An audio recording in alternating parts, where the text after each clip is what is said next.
jangankan anak kami, jangankan suami kami, jangankan rumah kami, jangankan jabatan kami, inna lillah, diri kami ini pun milik Allah, bukan punya kami. Kalau dia yang punya, apa salahnya dia ambil? Maka ketika harta diambil, salah satu yang membuat manusia kehilangan ketika dia merasa memiliki. Ini punya saya, ini milik saya. Kalau orang sudah terlampau memiliki, maka ketika hilang muncul kekecewaan. Maka jangan pernah merasa memiliki hak mutlak. Ini rumah punya siapa?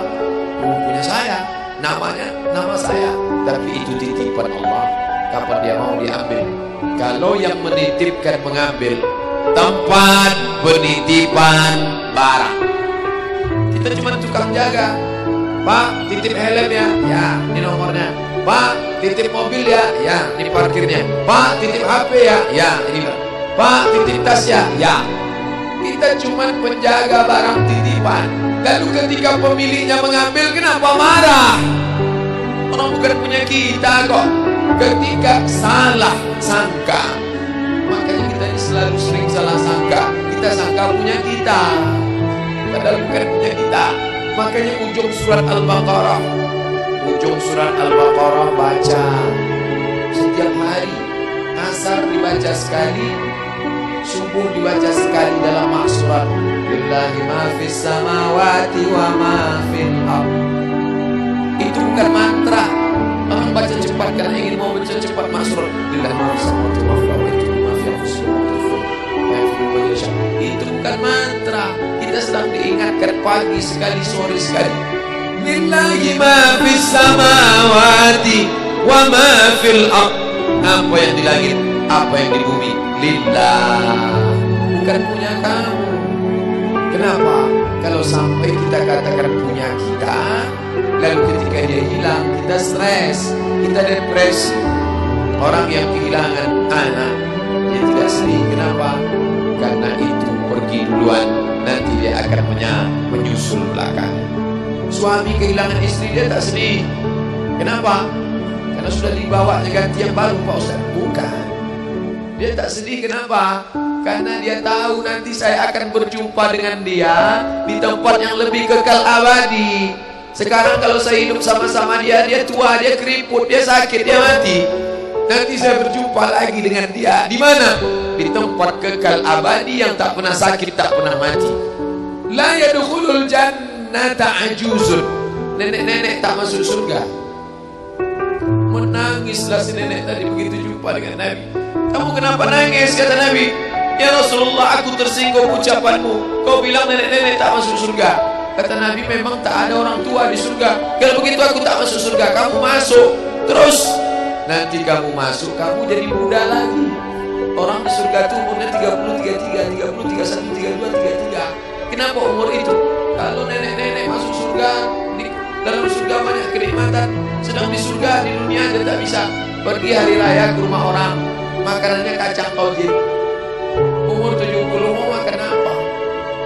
Makanya orang masuk surga umur 30, 31, 32, 33. Kenapa? Itulah usia yang bisa menikmati. Oh, jadi maknanya bukan orang tua tak masuk surga. Jadi ketika orang melihat pasangan saya mendahului saya, karena Allah lebih sayang, dia pergi ke tempat yang lebih sayang daripada kita. Orang menangis tak berhenti, dia menganggap dia pergi, oh dimakan cacing tanah dia. Padahal dia sudah pergi ke tempat yang lebih sayang daripada kita. Kita sayang, tapi sayang kita temporer. Ibu sayang pada anaknya, berapa jam dia bisa sayang? Pergi dia bekerja, dia tinggalkan. Pulang dia bekerja, dia tidur, dia lupa. Berapa banyak anak-anak masuk ke tempat air panas gara-gara orang tua lupa menjaga, teledor. Berapa banyak anak yang jatuh cacat, orang tua yang katanya sayang, tapi sayangnya itu terbatas. Dia sudah pergi ke tempat yang lebih sayang. Siapa dia? Bismillahirrahmanirrahim. Dengan nama Allah yang Maha Pengasih dan Maha Penyayang. Maka ketika ujian itu datang, ayat ini hilang. Saat ujian itu datang, ayat yang dikaji malam ini, hadis yang dikaji malam ini hilang, terbang, melayang, tak berkesan. Ada orang lain yang mengingatkan. Tadi pagi saya takziah, wajah sahabat saya ini ustaz, tapi dari wajahnya lusuh.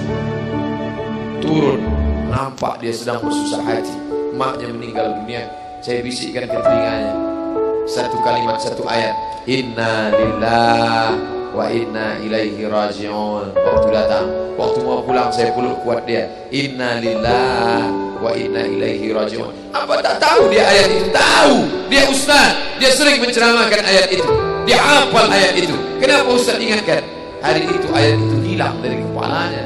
Yang terbayang adalah wajah ibunya yang dulu membesarkan dia 9 bulan 10 hari menyusukannya, 2 tahun membesarkannya, 9 bulan 10 hari mengandungnya, 2 tahun dia susukan, mengalir darah si ibu dalam badannya. Saat melihat ibunya terbujur kaku, hilang ayat itu, hilang hadis itu. Datang orang lain mengingatkan dia, ditepuknya bahunya, wa basyiris sabirin, berikan kabar gembira kepada yang orang sabar.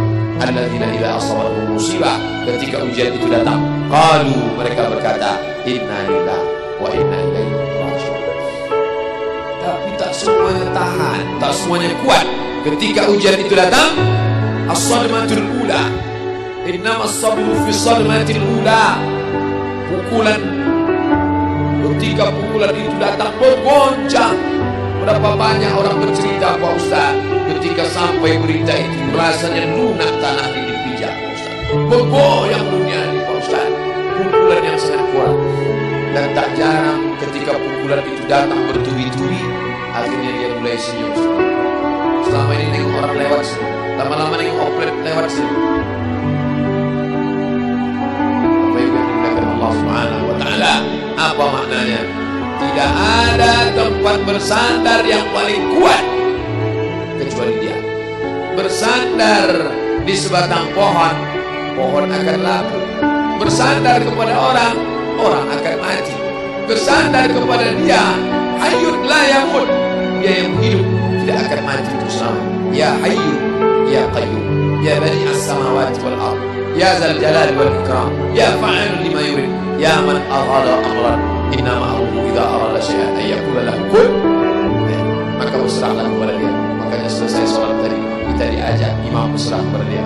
La ilaha illallah wahdahu la syarika lah, lahul mulku wa lahul hamdu yuhyi wa yumiit.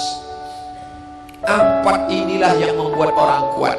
Lahul mulku, kalau kekuasaanmu hilang, jangan kau sedih. Kenapa? Karena yang punya itu dia. Lahul mulku. Kalau kau dulu dipuji-puji orang, jangan kau sedih. Kenapa? Karena yang punya pujian dia. Lahul mulku walahul hamdu. Kalau keluargamu hilang, jangan kau sedih, karena punya dia. Yuhyi wa yumiit. Dia yang menghidupkan, dia yang memutihkan.